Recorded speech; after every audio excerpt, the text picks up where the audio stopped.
What's up, guys? How's my hair look? Weird? Okay, awesome. So today I woke up to find that one of my posts had come out during the night, which meant that during the night I had gone from having my ears pierced to having an ear pierced, which in American can have certain connotations, so I rectified the situation as quickly as possible. And overall, my basic reaction was this.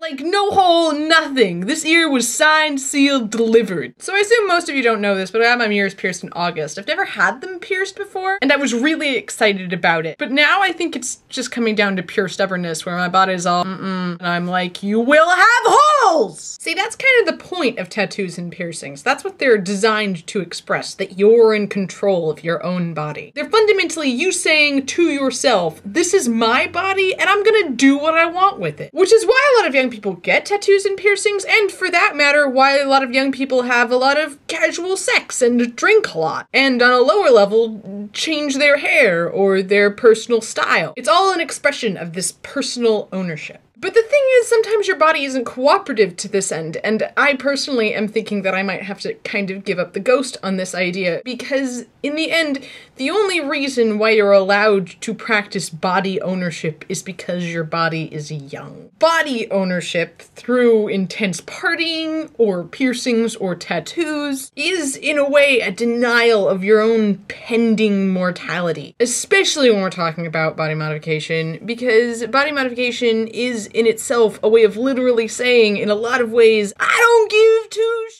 what happens tomorrow, this is the only moment that matters! And in some ways, that's a really admirable, progressive statement, but in a lot of ways it's also really short-sighted, and possibly giving this moment right now a little bit too much credit. It also doesn't really take into account that you're going to age, and that you'll inevitably change physically and psychologically over time, although in many ways that's kind of the point. Look at it this way, when we're really young, we're already trying to figure out what we have power and control over in our own domain. And I think that everyone pretty quickly figures out that we have absolutely no control over nature or the weather, and we have very limited control over other people. It is this second realization that occurs to most people very slowly and gradually, and sometimes it doesn't occur to people at all, even though it's true. But for the most part, those are the things that we try to control in childhood. Weather and nature and other people. But by college, most people have figured out that you can't personally control any of those things, and so we're constantly searching for something that we can control. And in youth, one of the things you can, in many ways, control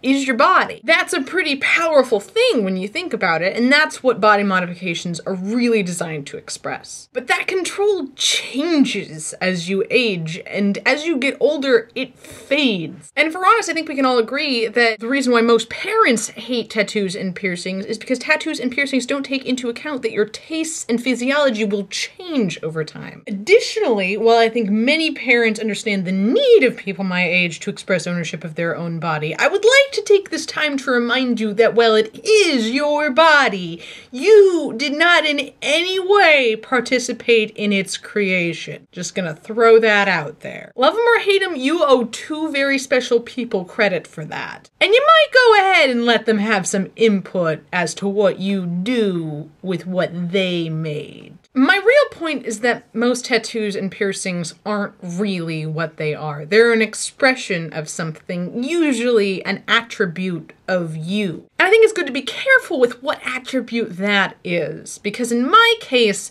it's stubbornness. And if there's anything I should have learned by now, it's that it's really hard to out-stubborn your own body. See you next week. Yeah, that is not happy. Hey, I almost forgot to tell you, I've started a new project with my friend Ruby. I'm not giving anything away by saying it's gonna be a music video and it's gonna be awesome, and when it's done, there will be a link right here around my head. So make sure you subscribe so you know immediately when it comes out, because it's gonna be hilarious and you're gonna love it. And yeah. Okay, now I'll really see you next week.